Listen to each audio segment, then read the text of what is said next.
बिस्मिल्लाहिर्रहमानिर्रहीम। अस्सलाम वालेकुम वरहमतुल्लाहि वबरकातुहू। आज की नशिस्त में हम मुशाहिदे के हवाले से बात करेंगे, तवज्जो और ज्ञान और ध्यान के हवाले से बात करेंगे। आपको इसके लिए मेरे साथ तारीख़ में जाना पड़ेगा, कुछ मेरे साथ आपको ट्रैवल करना पड़ेगा। आज ये 3री सदी की बात है, बिफ़ोर द क्राइस्ट, के एक बादशाह था जिसका नाम हारून था। हारून जो है वो एक इलाके का नाम सिसरी था, वहाँ पे हुकूमत किया करता था और उसने एक बहुत बड़े इंजीनियरिंग प्रोजेक्ट को शुरू करने का सोचा और उसने एक बंदे को हायर किया। आर्शिमीदेस उसका नाम था। आर्शिमीदेस से आप वाकिफ़ होंगे, मेरे ख्याल में आप ज़रूर वाकिफ़ होंगे। तो आर्शिमीदेस उस दौर का एक बड़ा मैथमेटिशियन था, रियाज़ीदान था और आप जानते हैं कि सॉलिड ज्योमेट्री में बड़ा उसने काम किया है और मैकेनिक्स में बड़ा उसने काम किया है। अब हारून ने उस जहाज़ को बनवा के मिस्र के जो बादशाह थे उस वक़्त के, टॉलमी के नाम से, टॉलमी को उसने गिफ्ट करना था। तो आर्शिमीदेस के ज़िम्मे ये काम लग गया। अब उसने ये सोचा कि इतना बड़ा जहाज़ जो है, जो कि उस दौर के जहाज़ के साइज़ से 50 गुना बड़ा जहाज़ था, 50 गुना बड़ा जहाज़ था, कि ये इतना बड़ा जहाज़ कैसे तैरेगा। तो और बिलाखिर हर प्रोजेक्ट शुरू हो गया। हज़ारों की तादाद में लेबर आ गए, मज़दूर आ गए और फ्रांस से, स्पेन से और मोंटीना एक जगह, वहाँ से बहुत सारी अशिया मंगवा ली गई। लाइक फ़्रांस से तारकोल मंगवा लिया गया, स्पेन से जो है ना वो रस्से मंगवा लिए गए और मोंटीना से हास किस्म की लकड़ी मंगवा ली गई, जिसे हम पाइन ट्री के नाम से याद करते हैं आज तारीख़ में। तो तमाम चीज़ों को मंगवा लिया गया और वो काम शुरू हो गया।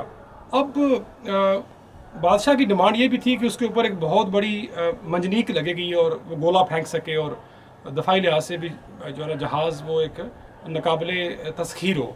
इसके अलावा उसके अंदर जिम्नेज़ियम हो, उसके अंदर एक बड़ी लाइब्रेरी हो, बादशाह की ये भी डिमांड थी, और एक टेंपल भी हो, और इसके अलावा बहुत सारा कार्गो का सामान भी था। लाइक उसमें 400 टन जो है अनाज भी होना चाहिए, वो भी कैरी करना चाहिए उसे, और 10,000 जार जो हैं वो पिकल के, यानी कि मछली का जो अचार होता है वो भी होना चाहिए उसके अंदर। और आप सफ़र में लाएँ कि 70 या 74 टन के करीब जो है ना वो उसके अंदर पानी होना चाहिए, और 20 घोड़े होने चाहिए, 1000 बंदा होना चाहिए, और इसके अलावा बेशुमार छोटी मोटी और चीज़ें भी होनी चाहिए, और तब भी वो जहाज़ तैरना चाहिए। अब आर्शिमीदेस को जान पे पड़ी हुई थी और कि इतनी तमाम तर चीज़ों के साथ जहाज़ कैसे तैरेगा।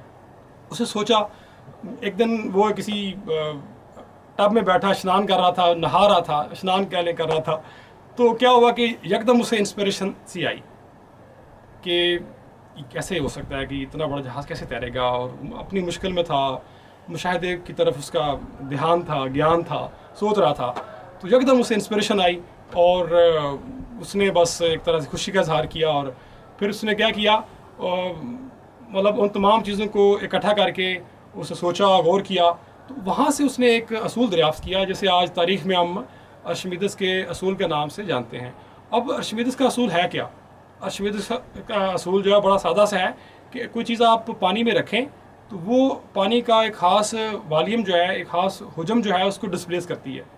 जितना हुजम वो चीज़ डिस्प्लेस करेगी उतनी उस बॉडी के ऊपर, उस जिस्म के ऊपर पानी जो है एक उछाल की कुव्वत उसके ऊपर लगाएगा।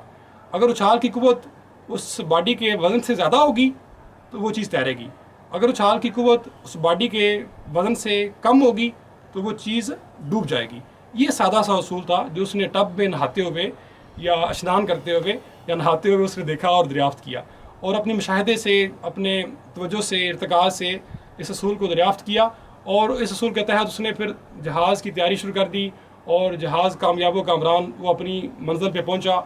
और जब वहाँ पे पहुंचा तो मिस्र के लोग बहुत खुश हुए, इतने बड़े जहाज़ को देखकर बहुत खुश हुए, बिकॉज़ इससे पहले उन्होंने इतना बड़ा जहाज़ देखा नहीं था।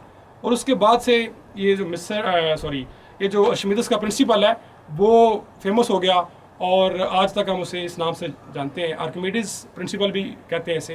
तो आप देखें कि तवज्जो से, इर्तिकाज़ से अगर आप किसी काम को अपने आप पे तारी करें, नाफिज करें और ध्यान की तरफ जाएँ, ज्ञान की तरफ जाएँ, तो आप किसी चीज़ का, किसी मसले का हल आप ढूंढ लेते हैं। उस मसले का हल आपके आसपास होता है, लेकिन आपको वो तमाम कुव्वतें इकट्ठा करना पड़ती हैं, तमाम तवज्जो, इर्तिकाज़ इकट्ठा करना पड़ता है, तब आप उस मसले का हल आप निकाल सकते हैं। और इसके अलावा और उसमें आप देखें कि जो आसमान, पहाड़, इस समंदर वगैरह हैं जो कि हमारे लिए बहुत सारे फ़वाइद का हामिल है। और समंदर में आप देखें कि बहुत सारी कार्गो ट्रांसपोर्टेशन हम करते हैं। एक इलाके का जो ट्रेड है, माल है, असबाब है, वो दूसरे इलाके में समंदर के रास्ते जाता है। तो समंदर में बेशुमार हमारे पास बेनिफिट्स हैं, बेशुमार हमारे लिए फ़ायदे हैं, और बेशुमार जो ट्रैफिक है वो इसके ज़रिए होती है आजकल भी और पुराने वक्तों में भी। तो तमाम अशिया को गौर से आप देखें, और अशिया के पीछे आप हालत को तलाश करते आप नज़र आएंगे। अगर आप बिलीवर हैं और ईमान वाले हैं और सोचने वाले हैं, तो आप हालत को तलाश करते आप नज़र आएंगे। बिकॉज जो साइंटिस्ट है, मे बी वो उसका ध्यान चीज़ों के बामी ताल्लुक तक रहता है। जो एक बिलीवर है, मे बी वो उस अशिया के पीछे भी जाता है कि इसकी अशिया के पीछे क्या कौन सी कुव्वत कारफरमा है और कौन सा मालिक है, खालिक है जो इन तमाम चीज़ों को पैदा करने वाला है। तो दिमाग को इस्तेमाल करने के वाले से आप देखें, आप जब इस्तेमाल करते हैं तो एक तरह से नई सी वायरिंग पैदा होती है आपके दिमाग में, और आपके दिमाग में नए से एक सर्किट्स पैदा होते हैं। और इन सर्किट्स को आप स्ट्रेच करें और इनके जो दरमियान जो कनेक्शंस हैं उनको डेवलप करें। और इसके अलावा आप दिमाग को इस्तेमाल करेंगे तो क्या होगा, आपका दिमाग और बढ़ेगा, यानी एक्सपैंड होगा ना, आपके उफक और बढ़ेंगे। और ज़ाहिर आप भी नहीं चाहेंगे कि आप दिमाग को रब ताला के पास जब जाएं तो आप नहीं चाहेंगे कि आप इसको 0 मीटर वापस करें। आप इसको इस्तेमाल करेंगे, जब इस्तेमाल करेंगे तो नए कनेक्शन जैसे मैंने कहा पैदा होंगे, और नई नई सोच और आपके मुशाहिदे से, आपके ध्यान से, इर्तिकाज से, तवज्जो से आप किसी मसले का हल उसी तरह निकाल सकते हैं जिस तरह आर्किमिडीज ने निकाला था। और आर्किमिडीज जो है आज तक हिस्ट्री में है।